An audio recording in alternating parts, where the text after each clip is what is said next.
തെലങ്കാന സർക്കാർ നടത്തിയ ജാതി സെൻസസ് പൂർത്തിയായിരിക്കുകയാണ്. അതിൻ്റെ കണക്കുകൾ, ആ റിപ്പോർട്ട് അവർ തെലങ്കാന നിയമസഭയുടെ മേശപ്പുറത്ത് വെച്ചിട്ടുണ്ട്. എന്തൊക്കെയാണ് അതിലെ വിവരങ്ങൾ? അങ്ങേക്ക് എന്താണ് അതേക്കുറിച്ച് പറയാനുള്ളത്? പ്രാഥമികമായി ഞാൻ കേട്ടത്, ഞാനുമായി ബന്ധപ്പെട്ടിട്ട് ജസ്റ്റ് ചില ന്യൂസ് ശ്രമിച്ചതേ ഉള്ളൂ. അതനുസരിച്ചിട്ട് അവിടെ ഈ പറയുന്ന പോലെ ദളിത് വിഭാഗങ്ങളുടെ ഇടയിൽ വലിയ ഷിഫ്റ്റ് വരുന്നെന്നാണ് കേട്ടിട്ടുള്ളത്. നിങ്ങൾ കേട്ടിട്ടുണ്ടാവില്ല. ഇന്ത്യയിലുടനീളം നടക്കുന്ന ഒരു പ്രോസസ്സാണത്. ദളിത് വിഭാഗങ്ങളുടെ ഇടയിൽ ഈ പറയുന്ന പെന്തക്കോസ്താൻ ബാപ്റ്റിസ്റ്റ് ചർച്ചുകൾക്ക് നല്ല സ്വാധീനം ഇപ്പോൾ വന്നിട്ടുണ്ട്. അതിന് ഞാൻ അവരെ കുറ്റം പറയും. കാരണം ഇന്ത്യയിലെ ദളിതൻ്റെ സ്ഥിതി ഇപ്പോഴും കഷ്ടം തന്നെയാണ്. നിങ്ങൾ ദളിതർക്കും ആദിവാസികൾക്കും കൊടുക്കുന്ന ഫണ്ട് എവിടെ പോകും? ഇത് ഇടനിലക്കാരായിട്ടുള്ള കുറേ ആളുകൾ വീങ്ങുകയാണ്. കേരളത്തിൽ ഞാൻ സ്പെസിഫിക്കായി പറയാൻ ഏത് വിവാദപ്പെട്ട ആളുകളാണ് വീങ്ങിയത്. ആ വിവാദത്തെ സംരക്ഷിക്കാൻ വേണ്ടി കേരളത്തിൽ പാർട്ടി ഉണ്ടായിരുന്നു, നേതാവ് ഉണ്ടായിരുന്നു. ഞാൻ അതിൻ്റെ ഇപ്പം ഒരു കമ്മ്യൂണൽ ഹാർമണിയെ താക്കുന്ന രീതിയിൽ ആയിപ്പോകും ചിലതൊക്കെ പറഞ്ഞു. അതുകൊണ്ട് ഞാനത് പറയുന്നില്ല. പക്ഷേ മനസ്സിലാക്കിയാൽ മതി, അട്ടപ്പാടിയിലേക്കുള്ള ക്യാഷ് അവിടെ പോയി. ഉണ്ണി മുകുന്ദൻ്റെ ഒരു സിനിമയിൽ അത് കൃത്യമായിട്ട് പറയുന്നുണ്ട്. ആ സിനിമ വന്ന ഉടനെ തന്നെ ഉണ്ണി മുകുന്ദൻ ജയിലല്ല, ഉണ്ണി മുകുന്ദന് വലിയ കേസും വന്നു. ആ സിനിമ ഷൂട്ടിംഗ് നടക്കുന്ന സമയം. അപ്പം അതാണ് അതിൻ്റെ കാര്യം. അപ്പം ഇതിൻ്റെ ഒരു പ്രശ്നം വെച്ചാൽ ഈ ഇവരുടെ ഈ പിന്നോക്കാവസ്ഥ, ആ പിന്നോക്കാവസ്ഥ എങ്ങനെ ഹാൻഡിൽ ചെയ്യാൻ പറ്റും? ഒന്ന്, ഇവർക്ക് കിട്ടേണ്ട ഗവൺമെൻറ് ചിലവാക്കുന്ന കാശ് ഇടനിലക്കാർ, അത് എല്ലാ സമുദായത്തിൽപ്പെട്ടതുണ്ട്. പക്ഷേ ഒരു കേരളത്തിലെ പ്രത്യേക സമുദായത്തിൽപ്പെട്ട ആളുകളാണ് ഏറ്റവും കൂടുതൽ വലിച്ചിട്ടുള്ളത്. പിന്നെ രണ്ടാമത്തെ കാര്യം എന്ന് വെച്ചാൽ ഈ RSS പോലെയുള്ള സംഘടനകൾ അവർ അതിനുള്ളിൽ നിന്നുകൊണ്ട് പരമാവധി ചെയ്യാൻ ശ്രമിക്കുന്നുണ്ട്. വനവാസി കല്യാണ ആശ്രമങ്ങൾ പോലെ ചില സംവിധാനങ്ങളെ കൊണ്ടുവന്ന് ഏകാധ്യായ വിദ്യാലയങ്ങളൊക്കെ തുടങ്ങി. നോർത്ത് ഈസ്റ്റിലൊക്കെ അവർ നന്നായി പ്രവർത്തിക്കുന്നുണ്ട്. നോർത്ത് ഈസ്റ്റിൽ ഈ അപകടം അവർ പെട്ടെന്ന് മനസ്സിലാക്കി. നോർത്ത് ഈസ്റ്റ് വളരെ എൻ്റെ പോപ്പുലർ. ബ്രിട്ടീഷുകാർ ഇപ്പം മണിപ്പൂരിൻ്റെ കാര്യത്തിൽ ബ്രിട്ടീഷുകാർ പോകുമ്പോൾ ഏതാണ്ട് അവിടെ 2000-ഓളം ഈ പ്രൊട്ടസ്റ്റൻ്റ് ബാപ്റ്റിസ്റ്റുകാരേ ഉണ്ടായിരുന്നു. ഇപ്പോഴുള്ള സ്ഥിതി എന്താണ്? 20 ലക്ഷം. 20 ലക്ഷമാണ്. കുക്കികളുടെ ഭൂരിപക്ഷം മെത്തികളുടെ ഇടയിലാണ് കുറവുള്ളൂ. അപ്പോൾ അത് മനസ്സിലാക്കി RSS ആ ഏരിയയായി ഈസ്റ്റേൺ ഏരിയയിൽ ഭയങ്കര ശ്രദ്ധിച്ചിരുന്നു. അതിൻ്റെ ഒരു ഗുണം, ഒരു റിസൾട്ട് ഉണ്ട് തോന്നുന്നു. പക്ഷെ അതുകൊണ്ട് മാത്രം കാര്യമില്ലായിരുന്നു. നിങ്ങൾ കേരളത്തിൽ തന്നെ നോക്കിക്കഴിഞ്ഞാൽ ഇവിടെ നിങ്ങൾ മതം ചെയ്യാൻ ഭൂമിയില്ലാത്തതുകൊണ്ട് ദളിതൻ അടുക്കള പൊളിച്ച് അവസ്ഥ. അവർക്കെതിരെ എന്ത് അട്രോസിറ്റീസ് ആർക്കും ചെയ്യാൻ പറ്റുന്നൊരു അവസ്ഥയുണ്ട്. മധുവിൻ്റെ കാര്യം അറിയാതെ അട്ടപ്പാടി. അതിന് മതവും ജാതിയൊന്നുമില്ല, ഹിന്ദുക്കൾ മാത്രമൊന്നുമല്ല. മധുവിൻ്റെ കേസിലൊക്കെ നമ്മളെ ആളുകളാണ് പ്രതികൾ, മെയിൻ പ്രതികൾ. എൻ്റെ നാട് ബാലുശ്ശേരി ഒരു ദളിത് വിഭാഗം ഇതേപോലെ തല്ലി എന്നൊക്കെ പോയി. ബാലുശ്ശേരി അങ്ങനെ ഒരു പ്രവണത ഞാൻ വലിയ രീതിയിൽ കാണാത്ത സ്ഥലമാണ്. ഞാൻ ഇടയ്ക്ക് തിരുവനന്തപുരത്ത് നിന്ന സമയത്ത് ഞാൻ വായിച്ചു. അപ്പം എന്താണ് സംഭവിച്ചത് പിന്നെ നാട്ടിൽ പോയപ്പോൾ എനിക്ക് അന്വേഷിക്കാൻ പറ്റിയില്ല. ഏതായാലും അങ്ങനെ ഒരു മാറ്റം വന്നിട്ടുണ്ട്. അങ്ങനെ ഒരു മാറ്റം ദളിതൻ്റെ മേത്തേക്ക് ആർക്കും കുതിര കയറാം എന്നുള്ളൊരവസ്ഥ വന്നിട്ടുണ്ട്. ആ സമയത്താണ് അവർക്ക് കേരളത്തിലാണ് കുറച്ചെങ്കിലും വിദ്യാഭ്യാസം കിട്ടുന്നത്. അവിടെ വിദ്യാഭ്യാസ സ്ഥാപനങ്ങളില്ല. അപ്പോൾ അവിടെയാണ് ഈ പറയുന്ന ക്രിസ്ത്യൻ മിഷണറീസ് പ്രവർത്തിക്കുന്നത്. അവരുടെ പ്രവർത്തനം എന്ന് വെച്ചാൽ സ്വാഗതാർഹമാണ്. കാരണം ഇവർക്ക് വിദ്യാഭ്യാസം കൊടുക്കുന്നു, അവർക്ക് വസ്ത്രം കൊടുക്കുന്നു, അവർക്ക് ശ്മശാനങ്ങൾ ഉണ്ടാക്കി കൊടുക്കുന്നു, അവർ അവരെ തൊട്ടാ ചോദ്യം ചെയ്യാൻ ആളുണ്ട്. വേണം അമേരിക്കൻ പ്രസിഡന്റ് വരെ വിളിക്കും. കേരളത്തിൽ ഒരു പാതിരീൻ്റെ മോനെ പോലീസ് പിടിച്ചിട്ട് ജോർജ് ബുഷ് ജൂനിയർ നേരിട്ട് മൻമോഹൻ സിംഗിനെ വിളിച്ചെന്നാണ് ഞാൻ കേട്ടിട്ടുള്ളത്. അതിനൊക്കെ സാധ്യതയുണ്ട്. അപ്പോൾ അത് അവരുടെ ഉന്നമനത്തിന് കാരണമായിട്ടുണ്ട്. ഇവിടെ എനിക്ക് യോജിക്കാൻ പറ്റാത്ത ഒരേ ഒരു കാര്യം എന്ന് വെച്ചാൽ മതപരിവർത്തനമാണ്. ഞാൻ അതിൽ വിശ്വസിക്കാത്ത ഒരാളാണ്. നിങ്ങളൊരു മതത്തിൽ വിശ്വസിച്ചിട്ടുണ്ടെങ്കിൽ നിങ്ങളൊന്നെങ്കിൽ അല്ലെങ്കിൽ ആ ഈ ബോധോദയ കാര്യങ്ങളൊക്കെ മനസ്സിലാക്കിയിട്ട് വേണം മതം മാറാൻ. അല്ലാതെ ഭൗതിക സാഹചര്യത്തിൻ്റെ പുറത്തായിരിക്കരുത്. പിന്നെ ആളുകൾ പറയുന്നുണ്ട്, നമുക്ക് പറയുന്ന ഒരു കാര്യം, നമുക്ക് ഭക്ഷണം തരാത്ത നമ്മളെ അടിച്ചമർത്താൻ കൂട്ടുന്ന ദൈവത്തിനെതിരാണ്, നമ്മളെന്തിനാണ് അവരെ കൊടുക്കുന്നതെന്ന് ആളുകൾ ചോദിക്കും. അപ്പം നമ്മളെ ഉള്ളിലുള്ള പക്ഷേ നമ്മുടെ ഉള്ളിലുള്ള ദൈവസങ്കല്പം മാറ്റാൻ പറ്റില്ല. നമുക്ക് അഭിനയിക്കാൻ പറ്റും. ഞാൻ ക്രിസ്ത്യൻ മിഷണറീസ് നടത്തുന്ന പ്രവർത്തനം മതപരിവർത്തനം എഴുതുന്നത് മാത്രമാണ് എനിക്ക് വിയോജിപ്പുള്ളത്. അവിടുത്തെ കേട്ടതനുസരിച്ചിട്ട് ആന്ധ്രാപ്രദേശ് വൻതോതിൽ നമ്മൾ ഈ ട്രെയിനിൽ പോകുമ്പോൾ മനസ്സിലാവും, ഓരോരോ മലേൻ്റെ മുകളിൽ വലിയ കുരിശ് കാണാം. അതൊരു ഇൻഡിക്കേറ്ററാണ്, ഇത് ഞങ്ങളുടെ ഏരിയ എന്നുള്ളത് അവിടെ കാണാൻ പറ്റും. ആന്ധ്രയിലൊന്നും അങ്ങനെ അതിശക്തമായ ക്രിസ്ത്യാനിറ്റി ഉള്ള മുമ്പ് എനിക്ക് അറിയില്ല. ഞാൻ ട്രെയിനിൽ പോകുമ്പോഴാണ് എനിക്കിത് മനസ്സിലായത്. ഡൽഹി പഠിക്കുമ്പോൾ അതുപോലെ ആ വഴിക്കായിരുന്നു ട്രെയിൻ വരും. കേരള എക്സ്പ്രസ് മറ്റേ ആ വഴിയാണ് വരുന്നത്. അപ്പോൾ അങ്ങനെ നോക്കുമ്പോൾ ഇതിവിടെ മാത്രമല്ല, അങ്ങ് കാശ്മീർ വരെ ഈ പ്രവർത്തനം നടക്കുന്നുണ്ട്. ഇത് മുമ്പുള്ള ഗവൺമെൻറ്റുകൾ സപ്പോർട്ടും ചെയ്തിരുന്നു. കാരണം ഇതിനെ എതിർത്ത് കഴിഞ്ഞാൽ അമേരിക്കേൻ്റെ എതിർപ്പ് നേരിടേണ്ടി വരും. അവർ ഉള്ളിൽ നിന്നും പുറത്തൊക്കെ ഇന്ത്യക്ക് പ്രശ്നമാണ്. അപ്പോൾ അതുകൊണ്ട് വാജ്പേയി പോലും ഇതിന് പരിധി കൂടുതൽ കർട്ടയിൽ ചെയ്തിട്ടില്ല, ചെയ്യാൻ ശ്രമിച്ചിട്ടില്ല.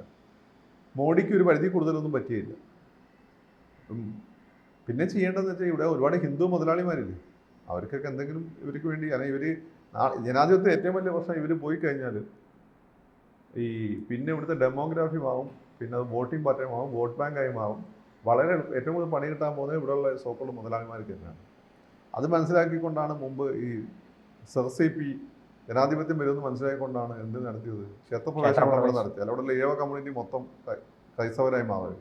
മരാമൺ കൺവെൻഷനിലൊക്കെ അതുമായിട്ട് ബന്ധപ്പെട്ട ചർച്ചകളൊക്കെ നടന്നു എന്ന് ഞാൻ കേട്ടിട്ടുള്ളൂ. അത് മുമ്പ് TK മാധവൻ വരെ അവസാനത്തെ ഭയങ്കര നിരാശനായിരുന്നു, മാറ്റങ്ങൾ വരാത്തതുകൊണ്ട്. അപ്പോൾ അദ്ദേഹം മതേതരത്തിനെതിരായിരുന്നു, പക്ഷെ അദ്ദേഹത്തിന് പോലും വലിയ വിഷമമായിപ്പോയി. ആ സമയത്ത് ഈ പൂഞ്ഞാറൊക്കെയുള്ള കുറേ ഈഴവ കുടുംബങ്ങൾ ശ്രീയം ക്രിസ്ത്യൻ കമ്മ്യൂണിറ്റി മതം മാറിയിട്ടുണ്ടെന്ന് ഞാൻ കേട്ടിട്ടുണ്ട്. അങ്ങനെ സമ്പന്നൻ്റെ മതം മാറി കഴിഞ്ഞാൽ ശ്രീയം ക്രിസ്ത്യാനെ ആവാമായിരുന്നു ആ കാലത്ത്, 100 വർഷം മുമ്പൊക്കെ, അല്ലെങ്കിൽ 50 വർഷം മുമ്പ്, 100 വർഷം മുമ്പേ. ഇപ്പോഴാണ് അതിന് ബുദ്ധിമുട്ടുള്ളത്.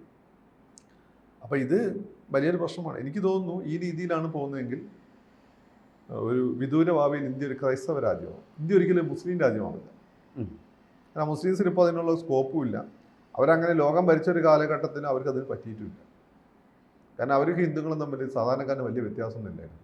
കാരണം അവിടെ വന്ന് ഈ പറയുന്ന ഹിന്ദു ജന്മിമാരോടൊക്കെ തന്നെ ബ്രാഹ്മൺസൊക്കെ ആയിട്ട് കമ്പനി അടിച്ച് ഭരിച്ചു. നാട്ടിൻ പ്രദേശത്തൊന്നും അവരിടപെട്ടിട്ടില്ല. അവർക്ക് വേണ്ടി ജോലി ചെയ്തത് താഴെത്തട്ടിലും മുഴുവൻ ഹിന്ദു ജന്മിമാർ തന്നെയായിരുന്നു. ഇവിടെ തന്നെയാണെങ്കിൽ ഹിന്ദു ജന്മിമാരായിരുന്നു. ഇവിടെ പക്ഷേ മുസ്ലിം ഭരണം ഉണ്ടായിരുന്നില്ല, കുറച്ച് ടിപ്പു സുൽത്താൻ്റെ ഭരണം ഉണ്ടായിരുന്നു എന്ന് മാത്രമേ ഉള്ളൂ. ആ സമയത്ത് ടിപ്പു സുൽത്താൻ കുറച്ചുകൂടി അഗ്രസീവ് ആയതുകൊണ്ട് കൺവെർഷൻസൊക്കെ അങ്ങനെയുള്ള കൂടുതലുള്ളവരെ നടത്തിയിട്ടുണ്ട്. അതല്ലാതെ ഉത്തരേന്ത്യയിലൊക്കെ തന്നെ മുസ്ലിം ഭരണത്തിലാണ് ഹിന്ദു പ്രഭുക്കന്മാരാണ് അവർക്ക് വേണ്ടി താഴെത്തട്ട് കാര്യങ്ങൾ ചെയ്തത്. അതുകൊണ്ട് തന്നെ മുസ്ലിംസ് വന്നുകൊണ്ട് അവിടെ സാധാരണക്കാരുടെ ജീവിതത്തിൽ ഒരു മാറ്റവും വന്നിട്ടില്ല. ക്രിസ്ത്യാനിറ്റി ബ്രിട്ടീഷുകാരനെ സംബന്ധിച്ചിടത്തോളം, ബ്രിട്ടീഷുകാരനെ കാരണം പോർച്ചുഗീസുകാർ വന്ന സമയത്താണ് പോർച്ചുഗീസുകാർ അവിടെ കൂടിയ ആളുകൾക്ക് നല്ല സപ്പോർട്ടൊക്കെ നൽകിയിരുന്നു. അങ്ങനെയാണ് 500 മറ്റേ സിനിമയിൽ പറയുന്ന സങ്കല്പം കാണാൻ പോലെ 500 എന്നൊക്കെ പറയുന്നില്ലേ മറ്റേ ഭീഷ്മ സിനിമയിൽ, അങ്ങനെയുള്ള കുടുംബങ്ങളൊക്കെ രക്ഷപ്പെട്ടത് അങ്ങനെയാണ്. പിന്നെ വേറൊന്ന്, ബ്രിട്ടീഷുകാർ വലിയ രീതിയിൽ സപ്പോർട്ട് ഓപ്പണായി നൽകിയിട്ടില്ലെങ്കിലും ഇവിടെ മെക്കാളനെ പോലുള്ള ചില റെസിഡൻസ് ഇത്തരം കാര്യങ്ങൾ താല്പര്യമുള്ള ആളുകളാണ്, അവർ സപ്പോർട്ട് നൽകിയിരുന്നു. അങ്ങനെയാണ് ഈ താഴെത്തട്ടിലുള്ള ആളുകൾ വിദ്യാഭ്യാസം കിട്ടുകയും ചില കമ്മ്യൂണിറ്റികൾ ഉയർന്നു വരികയും പല പൊസിഷനിൽ എത്തുകയും ചെയ്തു. അതുകൊണ്ട് അവർക്ക് ഗുണം കിട്ടി. ഇപ്പം പെന്തക്കോസ്തുകാർ ഇവരും ചെയ്യുന്നത് അത് തന്നെയാണ്. ഇവരുടെ ജീവിതത്തിൽ മാറ്റം വരുന്നു എന്നുള്ളതാണ്. ലൈഫ് സ്റ്റൈലിലും ജീവിതത്തിൽ മാറ്റം വരുന്നു. അത് ആ ഒരു പുഴുവിനെ പോലെ ജീവിച്ചിരുന്ന അവർ പെട്ടെന്ന് ഉയർത്തെഴുന്നേൽക്കുകയാണ്, മനുഷ്യരായി അവരുടെ സബ്ജക്റ്റ് ഫോർമേഷൻ നടക്കുകയാണ്, കർത്തൃത്വ രൂപീകരണം എന്നൊക്കെ പറയും. അതൊരു അവർ ഞങ്ങൾ അടിച്ചമർത്തപ്പെടേണ്ടവരായി വിചാരിച്ച ആളുകൾ അങ്ങനെയല്ല എന്ന് ഒരു വിമോചനമാണ് അവിടെ നടക്കുന്നത്. അത് സത്യമാണ്. അപ്പം പക്ഷേ ഇതിൻ്റെ പ്രശ്നമെന്ന് വെച്ചാൽ ഇങ്ങനെ പതുക്കെ ഇത് വരുമ്പോൾ എന്ത് ചെയ്യുന്നത് വെച്ചാൽ ഇവരുടെ സ്വാധീനം കൂടി വരും. അങ്ങനെ കൂടി വരുമ്പോൾ OBC കമ്മ്യൂണിറ്റിയെ പിന്നെ അത് സ്വാധീനിക്കും. പിന്നെ അത് ഭൂരിപക്ഷമാകും. സ്വാഭാവികമായിട്ട് ഇന്ത്യയിൽ ഹിന്ദു എന്ന് പറയാൻ അവസാനം ബ്രാഹ്മണനും ക്ഷത്രിയനും വൈശ്യനും മാത്രമായിട്ട് മാറും. അത് ശൂദ്ര വിഭാഗത്തിൽ ഒരു എലീറ്റ് അരിസ്റ്റോക്രാറ്റിക് വിഭാഗം മാത്രം ഉണ്ടാവും. ആ രീതിയിൽ കാര്യം മാറും. അത് കഴിഞ്ഞ് പിന്നെ ഇവിടെ വരാൻ പോകുന്നത് ഈ പറയുന്ന നവക്രൈസ്തവരും മുസ്ലിങ്ങളും തമ്മിലുള്ള ഫൈറ്റായിരിക്കും. മുസ്ലിംസിന് മതം മാറ്റാൻ പാടാം. അതെ, അവർക്ക് അത് സ്ട്രോങ് വിശ്വാസം ഉള്ളതാണ്. ബ്രാഹ്മണസിന് ബുദ്ധിമുട്ടാണ്, ക്ഷത്രിയ വൈശ്യ ബുദ്ധിമുട്ടാണ്, നായസിനും ബുദ്ധിമുട്ടാണ്. പക്ഷേ അവിടെ നിന്ന് അങ്ങോട്ടുള്ള ആളുകളെ നമുക്ക് ശ്രമിച്ചാൽ അവർക്ക് കാരണങ്ങളുണ്ട്. കാരണം ഈ ധർമ്മശാസ്ത്രങ്ങളും എല്ലാം തന്നെ അവരെ അടിച്ചമർത്താൻ പറയുന്നത് സാമൂഹികമായ വിവേചനം. എന്തുകൊണ്ടാണ് ഈ ധർമ്മശാസ്ത്രങ്ങൾക്കെതിരെ എത്ര വിമർശനം വരുന്നതെന്ന് വെച്ചാൽ അതിനെ വിമർശിച്ചിട്ട് വേണം ഇതിനെ താക്കാന്നുള്ളതാണ്. അതെ, നിങ്ങളെ അങ്ങനെയാണ് പറയുന്നത്, നിങ്ങൾക്ക് അവിടെ മോചനമല്ല. പിന്നെ ഭൗതിക സാഹചര്യങ്ങൾ മാറ്റാനുള്ള ശ്രമം നടത്തുന്നില്ല. അതുകൊണ്ട് BJP മോഡി ഈ ടോയ്ലറ്റ് ഉണ്ടാക്കി കൊടുക്കുക അങ്ങനെയുള്ള കാര്യങ്ങളൊക്കെ ചെയ്യുന്നുണ്ട്. പക്ഷേ ഇനിയും അത് സ്പീഡപ്പ് ചെയ്യേണ്ടി വരുന്നു. അപ്പം അമിത്ഷാനെ വന്ന് 25 വർഷം എടുക്കുന്നു. പക്ഷെ ഇവരെ സംബന്ധിച്ചുള്ള ഇഷ്ടംപോലെ ഫണ്ട് പുറത്തുനിന്ന് വരികയാണ്. അതെ, ലോകത്തുള്ള പ്രധാനപ്പെട്ട കമ്പനികളെല്ലാം തന്നെ ഈ സോഷ്യൽ സർവീസായിട്ട് ബന്ധപ്പെട്ട ഫണ്ട് ഇവർക്ക് കൊടുക്കുന്നുണ്ട്. അവർ ആ സമുദായത്തിൽ നിന്നുള്ള കമ്പനികളാണ്. ഹിന്ദുസിനെ സംബന്ധിച്ചിടത്തോളം ടാറ്റ പോലും ഹിന്ദു അല്ല, അപ്പോൾ അംബാനി അദാനിയൊക്കെ ഉള്ളു. അവർക്ക് ലിമിറ്റ് ഉണ്ട്. അതുകൊണ്ടാണ് മോഡി ഇന്ത്യൻ കമ്പനികളെയൊക്കെ വലിയ രീതിയിൽ സഹായിക്കുന്നത്. ടാറ്റ ഹിന്ദു അല്ലെങ്കിൽ പോലും സപ്പോർട്ട് റിസോഴ്സസ് നമ്മളതാണ്, അവർ നമ്മളെ സഹായിക്കുന്നുണ്ട്. മോഡി ആ രീതി ഇന്ത്യൻ കമ്പനികളെ സപ്പോർട്ട് ചെയ്യാൻ കാരണം ഇതുകൊണ്ടാണ്. ഇവർ വളർന്നു കഴിഞ്ഞാൽ മാത്രമാണ് ഇത്തരം കാര്യങ്ങൾ ചെയ്യാൻ പറ്റുള്ളൂ. അല്ല അമേരിക്കൻ ഗവൺമെൻറ് അല്ല, അമേരിക്കൻ ഗവൺമെൻറ് മിലിറ്ററി സപ്പോർട്ടൊക്കെ ചെയ്യുന്നുള്ളൂ. ബാക്കി കാര്യങ്ങൾ ചെയ്യുന്നതോടല്ല ഈ പൈസക്കാരായ മുതലാളിമാരാണ്. അങ്ങനെ ഇവിടെയുള്ള മുതലാളിമാർ വളർന്നു വരണം. അത് അപ്പോൾ ചില ബിസിനസ് വഴിവിട്ട ചില കാര്യങ്ങളൊക്കെ ചെയ്യേണ്ടതായിട്ട് വരും. അത് ചെയ്യുമ്പോൾ അതിൽ വലിയ പ്രശ്നം നമ്മൾ ആദ്യം മനസ്സിലാക്കുക. എന്നിട്ട് അത് വലിയ ന്യൂസാണ്. ഈ ന്യൂസാക്കുന്ന ആരാണ്? ഈ പറയുന്ന ഇത്തരം അജണ്ടകൾക്ക് പിന്നിലുള്ള ആളുകളാണ്. എന്നിട്ട് ഇവിടെ കൺഫ്യൂഷൻ ഉണ്ടാക്കുക. നമ്മളെ ആളുകളെ കൊണ്ട് തന്നെ നമ്മളെ ഗവൺമെന്റിനെ കൊണ്ട് എതിര് പറയിപ്പിക്കുക. ഗവൺമെന്റ് ഇപ്പോൾ മുസ്ലിംസ് ഉപരി ഇപ്പോൾ നിങ്ങളൊരു ഞാൻ തന്നെ ഇവിടെ ഡിസ്കഷൻ പങ്കെടുക്കുമ്പോൾ ഞാൻ ആരാ എന്നെ അറിയുന്നവർക്ക് നന്നായിട്ട് അറിയാം. ജിഹാദി അത് എന്ന് പറഞ്ഞ് മൊത്തം ഇവരാണ്. കാരണം എന്താ, എനിക്ക് ഇവരുടെ അജണ്ട അറിയാം. ഞാൻ ഒരു മതത്തിനും എതിരുമല്ല. ഇവരൊക്കെ ചെയ്യുന്ന നല്ല കാര്യങ്ങൾ പറയുന്നതാണ്. പക്ഷെ എൻ്റെ വിശ്വാസം, നിങ്ങൾ കൊല്ലുമെന്ന് പറഞ്ഞാൽ നിങ്ങൾ ബില്യൻസ് എനിക്ക് തന്നാലും എൻ്റെ വിശ്വാസം ഒരു മാറ്റമില്ല. ഞാനൊരു മുസ്ലിമാണ്, മുസ്ലിമായിട്ടേ മരിക്കുകയുള്ളൂ. പക്ഷേ അത് വിചാരിച്ച് എൻ്റെ മതം മാത്രമാണ് ശരിയെന്നോ നിങ്ങളൊക്കെ തെറ്റാൻ ഒരു ധാരണ എനിക്കില്ല. ഞാൻ മതപരിവർത്തനം കംപ്ലീറ്റ്ലി എതിരുമാണ്. അത് എൻ്റെ വിശ്വാസമാണ്. അപ്പോൾ പക്ഷേ ഈ എഴുതുന്നത് പിന്നെ അങ്ങനെ അതാണ് ഇതാണ് ജിഹാദി എന്ന് എനിക്ക് ഐ ഡോണ്ട് കെയർ. കുട്ടിക്കാലം തൊട്ട് ഇങ്ങനെ പലതും കേട്ട ജിഹാദിയാണ്, വങ്കിയാണ്, ഐ ഡോണ്ട് കെയർ അബൌട്ട്. പക്ഷേ ഇതേ ആളുകൾ തന്നെയാണ് ഇവിടെ മുസ്ലിം തീവ്രവാദ സംഘടനകൾ ഉൾപ്പെടെയുള്ള ആളുകൾ ഉയർത്തിക്കൊണ്ടുവന്ന വിഷയങ്ങൾ വലിയ ഹൈലൈറ്റ് കൊടുക്കുന്നു, അവരെ ഫണ്ട് ചെയ്യുന്നത് ഇൻഡയറക്റ്റ്. അപ്പോൾ എന്തുകൊണ്ടാണ് ഇന്ത്യയിലെ ഇൻസ്റ്റേബിൾ ആക്കാനാണ്, ഇവിടെ ഇൻസ്റ്റെബിലിറ്റി ഉണ്ടാക്കാൻ വേണ്ടിയിട്ടാണ്.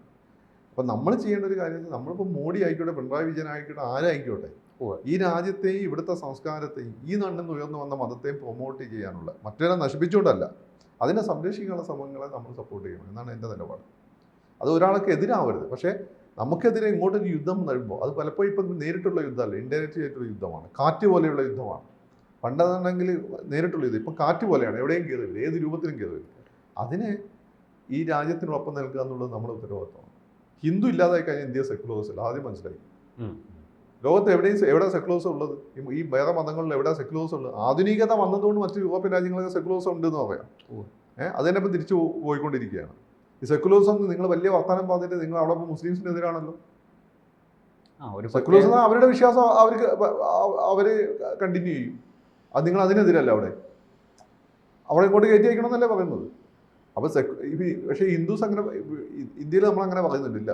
ബംഗ്ലാദേശികൾ നമ്മൾ നാഷണൽ എന്താണ് ഇഷ്യൂവിൻ്റെ പുറത്താണ്, നാഷണൽ ഇൻട്രസ്റ്റിൻ്റെ പുറത്താണ്. നാഷണൽ ഇൻട്രസ്റ്റും അല്ല, നമ്മുടെ ദേശീയ സുരക്ഷയുടെ പുറത്താണ്, സെക്യൂരിറ്റി കൺസേൺസിൻ്റെ പുറത്താണ്. അതെ. ഇപ്പോൾ ഹിന്ദു ഇല്ലാതായാൽ ഇന്ത്യയിൽ സെക്കുലേഴ്സ് ഉണ്ട്. പക്ഷെ എനിക്ക് തോന്നുന്നത് വലിയ ഈ രീതിയിലാണ് കാര്യങ്ങളെ പോക്കെങ്കിൽ വിദൂരമായൊരു 100 വർഷം കൊണ്ട് അല്ല 10-20 വർഷം കൊണ്ട് ഇന്ത്യ ഒരു ക്രിസ്ത്യൻ മെജോറിറ്റി രാജ്യമായി മാറും. അതിന് ഞാൻ അവരെ ക്രിസ്ത്യൻ മെജോറിറ്റി നിയമം സിറിയൻ ക്രിസ്ത്യൻസ് അതിൽ പെടുന്നില്ല. ഈ പെന്തക്കോസ്റ്റ് പ്രൊട്ടസ്റ്റന്റ് വിഭാഗം സിറിയൻ ക്രിസ്ത്യാനികളും മതപരിവർത്തനം നടത്താൻ അവർക്ക് താല്പര്യമില്ല. പിന്നെ അങ്ങനെ സംഭവിക്കുമ്പോൾ എന്താ സംഭവിച്ചത്, ഇന്ത്യ ഇവരെ ഒരു കോൺഫ്ലിക്റ്റ് വരും. ഇന്നത്തെ 2 മൈനോറിറ്റികളും അവർ മെജോറിറ്റി ആകുമ്പോൾ ഒരു കോൺഫ്ലിക്റ്റ് വരും. ഹിന്ദു കമ്മ്യൂണിറ്റി അവസാനം എന്ത് ചെയ്യുന്നത്, ഈ പാർസികളെ പോലെ ഒരു എലീറ്റ് ഗ്രൂപ്പ് മാത്രമായിട്ട് ഒതുങ്ങിപ്പോകാനുള്ള സാധ്യത വളരെ കൂടുതലാണ്. ഇതിനെങ്ങനെ തടയും, എങ്ങനെ ഹിന്ദുസിനെ പ്രൊട്ടക്ട് ചെയ്യും? ഓരോ മനുഷ്യൻ്റെ ജീവിതത്തിൽ മാറ്റം വരും. ഞാൻ ഇതിൻ്റെ ഭാഗമാണ് എന്നുള്ള ഫീൽ അവന് ഉണ്ടാവുകയും അത് ചെയ്യുമ്പോൾ മാത്രമാണ് ഇത് സംരക്ഷിക്കാൻ പറ്റും. പക്ഷേ ഹിന്ദുസിൻ്റെ ഈ അയഞ്ഞു കിടക്കുന്ന സംവിധാനവും ജനങ്ങളുടെ ദാരിദ്ര്യവും എല്ലാം ഉള്ളൊരു സാഹചര്യത്തിൽ ഈ മീഡിയ പ്രൊപ്പഗാൻഡയുടെ പുറത്ത് പ്രൊട്ടക്ട് ചെയ്യാൻ ഭയങ്കര ബുദ്ധിമുട്ടാണ്. സോ എനിക്കറിയില്ല എന്ത് ചെയ്യാൻ പറ്റുമെന്ന്. ഇപ്പം ഇനിയും ഇത്തരം പഠനങ്ങൾ നടക്കുമ്പോൾ നിങ്ങൾക്ക് ഇത്തരം കണക്കുകൾ കിട്ടും. നമ്മൾ ഒരു മതത്തിനും എതിരാകാൻ പാടില്ല, പക്ഷേ നമുക്കൊരു സംസ്കാരമുണ്ട്, അതിനെ നശിപ്പിക്കാൻ പാടില്ല. അതാണ് പ്രധാനപ്പെട്ട പോയിന്റ്. കൂടുതൽ വാർത്തകളും വിശേഷങ്ങളും നിങ്ങളിലേക്ക് എത്താൻ ABC മലയാളം സബ്സ്ക്രൈബ് ചെയ്യുക, ബെൽ ബട്ടണും അമർത്തുക.